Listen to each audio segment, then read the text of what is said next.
there's certain things that will happen in your life that you really want your parents to be there and be a part of. And when you don't have that and you were never able to experience that with them, and then you watch others who get to experience those things with their parents, it can be very hard to watch.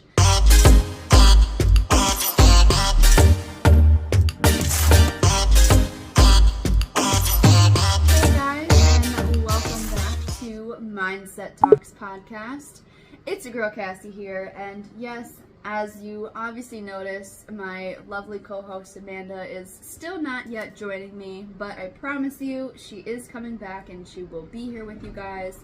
I apologize if I look a little crazy. I am feeling a little bit under the weather today, but I still wanted to make sure that I got you guys some content, and I actually had a really good conversation with Amanda the other day, and it's kind of fueling the fire for the topic that I decided to talk about today. And so I really kind of just want to go over triggers with you guys and what that looks like and how our minds and like our mindsets can really just take that shit to like a whole nother level, right? Like, we all know this. We know that we think things in these like crazy full-blown scenarios, and at the end of the day it never truly turns out to be as bad as we envision it to be, right? So when we take that and kind of relate that into losing a loved one, and specifically a parent, because again, that's, you know, what me and Amanda have experienced, that's really affected us the most, and when you kind of like put those two things together, it can really just kind of snowball into something crazy, right? So, you know, there's certain things that will happen in your life that you really want your parents to be there and be a part of. And when you don't have that and you were never able to experience that with them, and then you watch others who get to experience those things with their parents, it can be very hard to watch. And not saying that we can't be supportive for those people, but sometimes it can be very hard to want to like be around and be involved in those situations. For instance, again, I apologize, I'm a little under the weather. But for instance, so a few weeks ago, when Amanda, I think it was in the last episode I did with Amanda, where we talked about our best friend that just got married, and it was really hard for me, as like special and rewarding as it was to watch, you know, this beautiful moment of her getting married on such a beautiful day. But it was hard because seeing the way that her dad reacted to her being the most beautiful bride just really triggered something in me, and I lost it on a few different occasions. Well, I wouldn't say that I lost it, but I definitely had like a change in my mood, because it was just really sad and really hard to watch, because I'm like, damn, you know, I'm never going to be able to see my dad's reaction if and when I get married. And that is something that's kind of hard, because it makes me struggle with, do I want to get married because my dad's not going to be there, he's not going to be able to walk me down the aisle, but then I'm like, it's not really a reason to not live your life and enjoy special occasions like that. So it's not a strong feeling anymore as it was before, but it just kind of makes you go down that like path of, you know, do I really want to even have these experiences, because the person that I love most isn't going to be there, and it's going to be really hard, and do I even want to put myself in that situation, right? But at the end of the day, we can't stop living our lives and doing these things just because we are hurting, and there's going to be people around you that support you, they're going to be there for you, they're going to help you get through these moments, and it really does make you stronger when you actually push through and you get to the other side. Because when we're on this side of like, before it all happens, we're all worried and we're scared, and you know, we just have all this like fear built up inside of us, right? But then when the actual moment happens, yes, we might get upset, we might cry, it might be hard in like the moment, but after the fact and looking back at it, you're like, you know what? There was actually some positive things about this, or there was a silver lining, or, you know, it just wasn't as bad as I was anticipating it to be, because it was still a beautiful moment, right?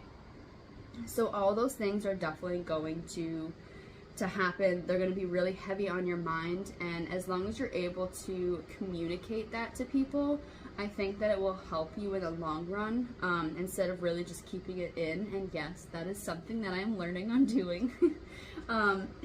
Because like, even, okay, so I'm having some tea today, as hot as it is, and I'm using this cup that my mom got me a few years ago, and on it is my dad and my nephew, right? So even when I look back at things like this, that's really hard for me, because as I believe most of you know, I don't have any kids, and I know that obviously my dad will never be able to see my kids if I have them one day, and that is really hard to kind of deal with, and I try not to think about it too much, just because, you know, at the end of the day, I don't, again, want that to stop me from living my life. And I can look back and say, you know what, I'm really grateful to see that I was able to see that connection and that bond with him and my nephew, because it helped me be able to see and recognize, you know, this is how he would be with mine. And as unfortunate as it is that he'll never get to meet them, is really hard, and I'll deal with those things if I ever get to that point in my life. But again, I don't want it to stop me from, you know, from enjoying those moments and living my life, because I know it's not something that my dad would want. So it's really just a matter of working on my mindset and really just trying to like focus and take things in chunks and like baby steps, because at the end of the day, I truly believe that if you take things in small strides, you will really be able to go farther. And you know, that's kind of something that I had, again, a conversation with Amanda about, and I won't go into her business. I don't know if she wants me to share it with anybody. But you know, she was having a moment and she reached out to me, thankfully, and I'm glad that she did, and we kind of like talked it through, and at the end of the day, it really turned out not to be as bad as she was anticipating in her mind. And so it really just had me thinking, you know, this is the reason why we started this podcast, right? We're talking about mindsets and mindset talks and how that shapes and surrounds around, you know, losing a loved one, and again, specifically a parent for us. And it really is just a mental game that you really have to play with yourself, and just, again, work through these moments, because our minds are always going to go in so many different directions, and it's always going to be like worse than you imagine, because that devil is always trying to like push through and really just like bring you down. And again, it is okay to be sad about these things. It's okay to feel them and to think through them, but we really can't let it beat us down. And we have to, you know, again, we have to reach out, we have to talk to people, and we have to share these feelings, because somebody else might not truly understand. Again, me and Amanda, we have this unfortunate connection, to where we can really like understand each other and where, you know, we're coming from. And I don't want to speak for her, but sometimes for me, I fear that other people who haven't experienced that kind of a loss can't truly understand where I'm coming from. And sometimes I do think that they would think that I'm like being crazy,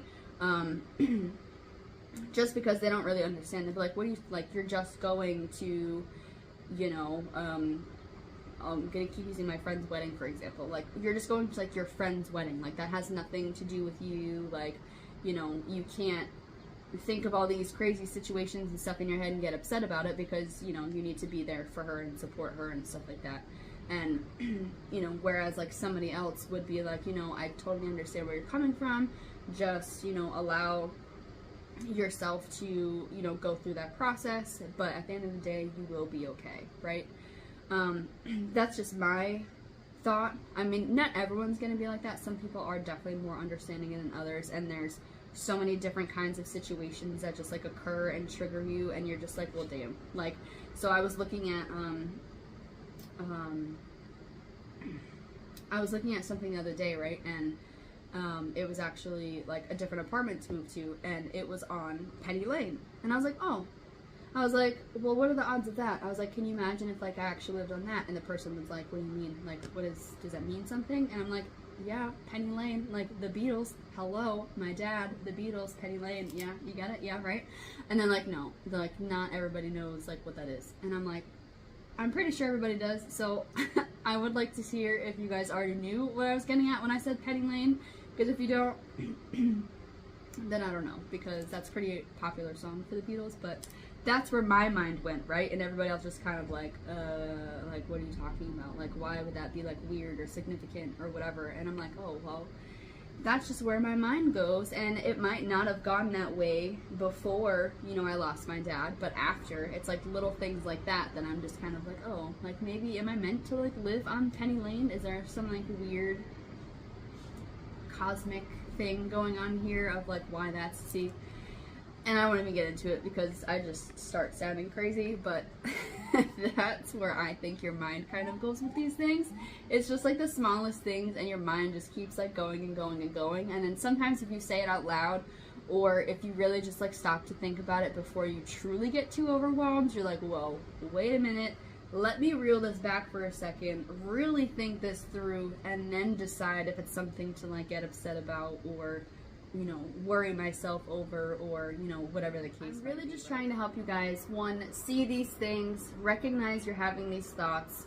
Hopefully you'll share them with somebody and kind of just like work through it without working yourself up too much before you get to the actual, you know, event or whatever it is that you're thinking about. Just so that way you don't go into it with so much anxiety and like raise your blood pressure and all these things just for it to turn out to be not that bad. So always remember to be mindful, guys. Keep your mindsets strong. Don't be afraid to feel those feelings. Triggers are always going to occur after the loss of a loved one until probably the end of time. Who knows? But yeah, so I hope you guys got something out of today's episode. I appreciate y'all for continuing to tune in even without Amanda here. And if you guys, per usual, have any questions, please feel free to reach out. If you guys have anything you want me to touch base on, you can also let me know that as well. And on your way out, don't forget to go ahead and like, comment, and subscribe. We are on Facebook, Instagram, and YouTube. And until next time, peace out, y'all.